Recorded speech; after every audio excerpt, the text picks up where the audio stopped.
আসসালামু আলাইকুম, কেমন আছেন সবাই? এটা গতকালের ভিডিও ছিল, তো কালকে ছাড়তে পারিনি, সমস্যা ছিল। তো আজকে ভিডিওটা আপলোড করছি। তো এই তো আজকে রান্নার আয়োজন। তো আমি প্রথমে বাইম মাছ রান্না করব এবং এই তো সবজি সিদ্ধ বসিয়ে দিয়েছি। তো আমি সবজিটাতে সব ধরনের মশলা দিয়েই সিদ্ধ বসিয়েছি। এখানে আমি বাইম মাছ রান্না করব, তাই তেল গরম করে পেঁয়াজ কুচি ভেজে আমি তাতে সব ধরনের মশলা দিয়ে ভালোভাবে নেড়েচেড়ে কষিয়ে নিচ্ছি। এখন আমি ধুয়ে রাখা বাইম মাছগুলোকে দিয়ে দিলাম।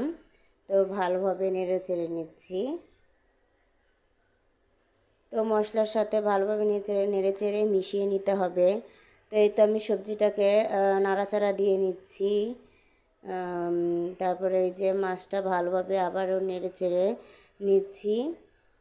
তো ভালোভাবে নেড়েচেড়ে নেওয়ার পর আমি পরিমাণ মতো পানি দিয়ে দিব।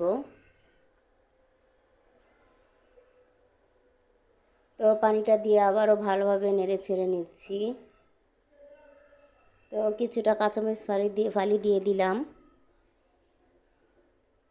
তো মাছটা প্রায় হয়ে আসছে, তাই ভাজা জিরের গুঁড়ো দিয়ে দিলাম। এখন ভালোভাবে নেড়েচেড়ে উঠিয়ে নিব।